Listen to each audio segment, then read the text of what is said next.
ข้าพเจ้าขอไหว้บูชาพระสงฆ์ได้ทนไว้บูชาในบัดนี้พระเมตติอันตรายเมมาเอสงตัสสะเทสัสสะอันตรายทั้งปวงอย่าได้มีแก่ข้าพเจ้าด้วยในคนนั้นการเมตตาวาจาภาวะเทนะสัมมาด้วยกายก็ดีด้วยวาจาก็ดีด้วยใจก็ดีทั้งมีผู้เข้ามาปักกะจังอันนั้นยังทำหน้าที่อย่างใดที่ข้าพเจ้ากระทำแล้วในสังคมทั้งพวกปฏิฆานะตัวอาจารย์ธรรมขอพระองค์ทรงโปรดอาจารย์นั้นอาตาเวสัมมาวิโมวะสังเกเพื่อการดำรงให้พระสงฆ์ในการต่อไป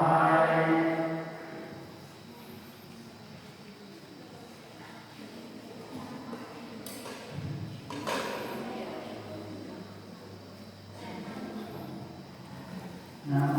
ตัสสะภะคะวะโตอะระหะโตสัมมาสัมพุทธัสสะนะโมตัสสะภะคะวะโตอะระหะโตสัมมาสัมพุทธัสสะ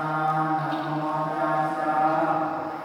อะระหะโตสัมมาสัมพุทธัสสะพุทธังสรณังคัจฉามิธัมมังสร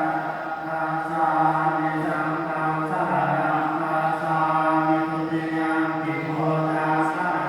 คัจฉามิทุติยัมปิธัมมังสรณังคัจฉามิทุติยัมปิสังฆังสรณังคัจฉามิทุติยัมปิพุทธังสรณังคัจฉามิทุติยัมปิธัมมังสรณังคัจฉามิทุติยัมปิสังฆังสรณังคัจฉา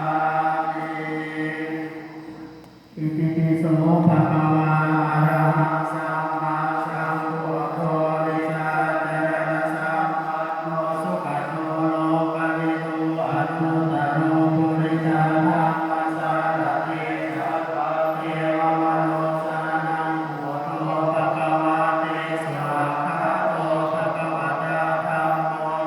จิตติโกอาคาลิโกเอหิปัสสิโกปะนาติโกปัจจตังทิฏฐังโมวิโยเทเตสุปฏิปันโนภะคะวะโตสาวกสังโฆยังโสปฏิปันโนภะคะวะโตสาวกสังโฆญาณปฏิปันโนภะคะวะโตสาวกสังโฆสามีจิปฏิปันโนภะคะวะโตสาวกสังโฆยันติทังจตาริปุริสานุภาเวชาบริกาปุคลาเอสาภะคะวะโตสาวกสังโฆอาหุนายโยปาหุนายโยทักขินายโยสันติกายโยอัมโภทรังโฆยังอิปังโลกัสสามิยันโทวิตามังคัจจโยจนะโกสัมมาสัสสะโสภะคะวะโตสุโขกินังอาคัจจังโอทาภาเวนะวิยาสัมมาสัมมิ บ่ส่วนหมู่มานำเว้ย โอภะคะวะเตสุขะวะเตสัพพะเตวิมัยสุขะวะเตสุขะโลกะเตติกาเนโนเยอะหิสัพพะนาปัญญาสัพพะโตเวเสวะโตตัสสะสัพพะสิยานะภะคะวะโตอะระหะโตสัมมา